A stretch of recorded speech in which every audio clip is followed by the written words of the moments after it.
There's a new growing trend with truck buyers. You know, what we've seen here in the last few years is the quality is going down to the toilet. And unfortunately, people are making a decision, well, fortunately in some regards, but unfortunately prices have gone up. I mean, we've seen Toyota, of course, they've been having some serious struggles with their new 3.5 or 3.4 liter V6. We've seen GM now, the latest is 877,000 engines potentially at risk now for rod bearing problems with the L87. You know, Ford has been having problems with all sorts of engine issues, dropping valves on some of their EcoBoost engines in their pickup trucks, as well as their full-size Broncos. Issues to the point where now they're creating smaller trucks too, like the Maverick, just because people can't afford the high prices that have been going round and around and around. Okay, where does that leave then the likes of Ram? Well, we know Ram, we're all sneaky in the last 3 or 4 years. You know, they tried to get on the wagon when there were shortages back in 21, and they thought that they would sell a lot of products, premium trim level products, to the consumer when there was nothing else available. So they started jacking their prices up, saying, look, we're a premium brand, we're luxury, so we're going to sell something to the consumer at a premium dollar. And you know, the awkward part was a lot of buyers were buying that. A lot of people were, for a couple of years, buying some of these products. But Stellantis doubled down, and they started doubling down, tripling down on the number of output, the vehicles they put out the lots. And then it ultimately left them in a very vulnerable position. A lot of extra inventory laying around. Of course, that coincided with the fact that prices had gone up about 35 to 40% in 2 or 3 short years. It meant that customers all of a sudden started getting pushed out of the market. You know, in the very beginning with chip shortages, people were just eager to get out there and get something in their hands. But realistically, they started to lose touch with the pricing on a lot of these vehicles. And it didn't matter. You know, started income came Ram. They were one of the worst for, you know, jacking prices up. Chevy started to nudge their prices up, so did Ford. And they all got on this wagon of charging consumers more and more money. Unfortunate part was the quality didn't really follow. You know, the Rams, we know what's going on there. They dropped their 5.7, which wasn't particularly reliable, and the Hemi Tick was an obvious example. But they've got, you know, moved that 5.7 out of the road and basically said, look, we're going to replace it in 25 with a 6-cylinder. Now, while Ford's done that for a while in their, you know, EcoBoost engines, they've sort of proven the fact that the 6-cylinder can work. But a lot of the diehard Ram lovers want that Hemi engine, and they're going out kicking and screaming. So because that V8's no longer available, while there are some, you know, early adopters of this new Hurricane 6-cylinder engine, a lot of people just say, yeah, no, I'm good. I'm not really interested in buying a truck with a 6-cylinder engine. And particularly Ram lovers would prefer to drive their vehicles with a V8. Okay. So Ram's been struggling. You know, they had a soft rollout with this new 6-cylinder as well. I mean, people knew it was coming, but it didn't seem to get the marketing and the love that it probably should have in the front end. As a result, sales continued to flounder, and, you know, they've been struggling for quite some time. Now, it doesn't take very long, and I showed you this in a previous video about how to find some of the best deals. If you're worried about lot rot, well, fast forward. But there are people that don't mind buying a brand new 22 or 23 if it can save them a ton of money. And those options are out there, and I shared that in the last video. But the point is, when you do that search on Car Gurus to try to find some older inventory that's still sitting around, 23s, 22s, there's one thing that really stands out to me. There's a very, very small amount of inventory out there of Toyota Tundras, a very small inventory level of GMC pickup trucks or Chevys, and a small inventory of Fords. And that would totally coincide with the fact that we know that GM and Ford had massive sales this year. How can that happen when prices are so high? It's still puzzling, and that's, I think, a big part of the problem, why these prices are still so damn high. And a lot of consumers looking for a new truck or a car are just disheartened, and just the sale, they've got the wind pulled right out of their sails because they can't afford to buy a new truck, because others who may be just within that market are still buying at these overinflated prices. Okay, in some cases it took a lot of incentives, and the fourth quarter of 2024 was very telling. because that's where the majority of the sales came from. We saw a lot of sales increases at the last quarter where a lot of them really pushed hard to get people to buy up the 23, 24 inventory as the 25s were rolling in. And people were buying them. People were succumbing to a lot of these big sales, these discounts, discounts on interest rates, discounts on base pricing. There's a lot of incentives flying around. And so for some reason, GM and Ford managed to sell a lot of material. They sold, moved a lot of metal, and they had some big success. But as always, there's a lot of people that need a truck or a vehicle and they still can't afford it. And it's just getting worse and worse and worse. I mean, these vehicles are not getting any cheaper. I mean, you look around, I show you every single day, a Lariat for $90,000, $95,000 Canadian. We've seen lots of half-ton trucks over $100,000. I show it doesn't matter if it's a Ford or it's a GM. $100,000 is kind of where you're expecting to get into something with, a little bit of higher level trim levels. And realistically, that's what a lot of these dealers were putting out. They didn't want to put out the cheap vehicles. They didn't want to put out something that was, more basic and more economical. But see, Ram decided that they're going to get rid of the Classic because there wasn't the profits in it. And so they decided that we're just going to push that to the side. People are still buying the higher trim levels. And honestly, a lot of these dealers don't seem to care whether they can sell a truck to everybody. They actually don't care. It's been pretty clear, and they've communicated that quite profusely during the last 4 years, that they don't care to sell a truck to everybody. They just need to produce as many trucks as they can and have somebody buy that inventory. So it just means that market is shrinking, but as long as they're selling and moving metal and they're selling all the inventory that they need to and keeping the production facilities moving, maximizing profits, that's all they care about. So they don't need to sell as many high volume vehicles that have smaller margins. Rather, they are always good about selling these premium vehicles. That's why you're seeing a lot of these jacked up prices. When you look on Car Gurus, and I've shared with that, you can't actually find the odd cheap truck. You can find some old classics, tradesmen's. You can find a rear-wheel drive crew cab, four-wheel drive crew cab for reasonable money, rubber floors and crank windows pretty much. Some of that does exist out there, but it's few and far between. And usually the ones that are sitting around are really, it's the wrong color. It's a white with a steel rim. And quite frankly, not everybody wants to drive around with a vehicle that looks like a commercial vehicle. So it's thin pickings, to be honest, to get a proper selection choice. What if you want a red Classic? Okay, as an example, harder and harder to come by. They stopped production. They essentially turned off the taps on the manufacturing on the Classics and said, yeah, we're good. We're going to start selling a lot of the premium vehicles. And that was going on for a while. Of course, the inventory rose, sales were down, and Ram couldn't sell a lot of vehicles. Things were changing. Things were getting ugly in Stellantis land, and they couldn't sell Jeeps. They couldn't sell Rams. They couldn't sell a lot of products, and they were leading the charge for having the most inventory and day supply available in the industry. And a lot of it has to do with, it's all started at the top, allegedly, with the CEO directing traffic to produce higher trim level vehicles only, eliminating lower quality stuff or trim levels. And basically, they didn't care about selling numbers. They cared about selling higher trim, higher profit margin type vehicles. But the other big manufacturers all started to see the same thing. GM, Ford, all started to get on the wagon. Just as long as they were slightly undercutting what Ram was doing, they were in the market. And people were buying them. People were still trusting. For some reason, GM, even though there's a lot of problems with quality control, we've seen a lot of challenges, the quality just seems to be not there anymore. Fords with the big downshifting transmissions and broken gearboxes, and, a lot of these cam phaser problems, dropping valves, and GM with their rod bearings now and transmission issues, 8-speed autos, and Rams with their problems, Toyotas with their problems. All these truck manufacturers are struggling to make a quality product these days, but people keep buying it. Or some people keep buying it.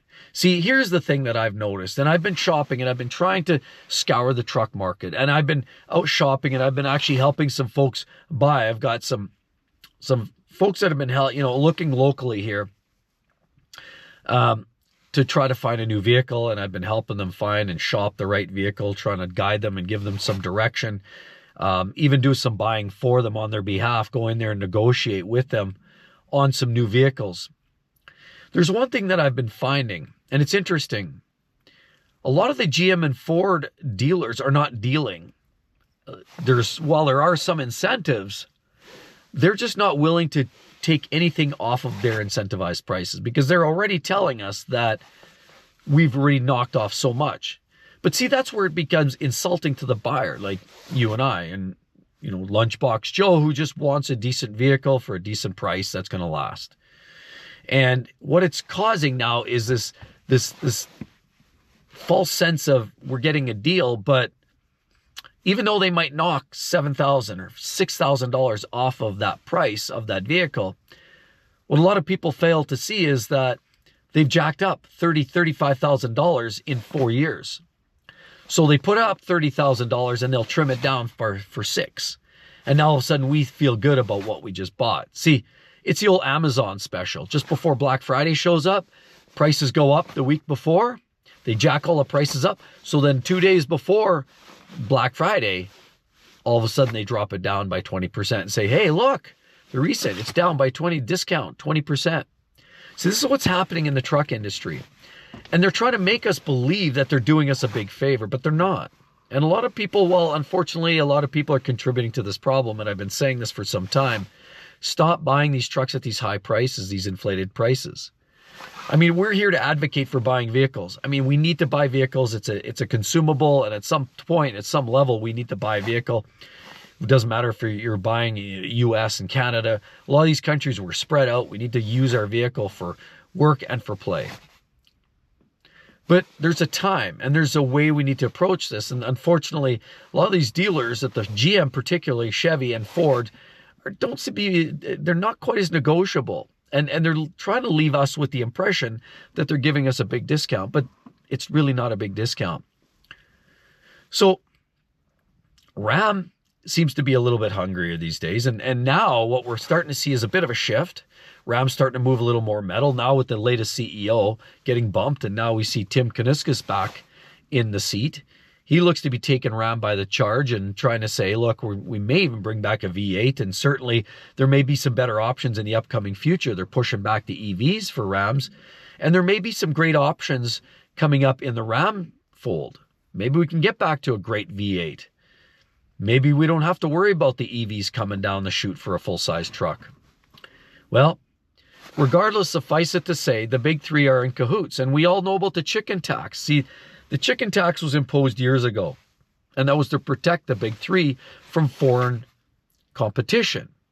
So what we have is a perfect storm right now in this market. And unfortunately, the perfect storm is one in which the foreign markets aren't allowed to enter our market. Not really. Even products like Toyota are primarily built in North America. So it's built by, Canadian or US workers or Mexican workers. And so a lot of the products are even built here and manufactured domestically. And so it qualifies as a domestic product. Therefore, they're able to opt out of some of these features like the chicken tax. So the chicken tax was there to keep some of those foreign, primarily built in European or Asian markets that were a better product than the North American vehicles were making, but they weren't taxed to the hilt. See, the chicken tax would tax those foreign products so that there was no need to they wouldn't even try to compete. They couldn't compete. So it was essentially protecting the substandard qualities that we're starting to see in a lot of these big three. So the big three is run free. It's a big party. They've had this big get out of jail free party with building products, substandard qualities, but they're all in the same cahoots. They're all cohorting together, coming up with a comparable product, comparable pricing, substandard quality that the North American buyer would just be subject to buying. That's all we had. That's all the market was available.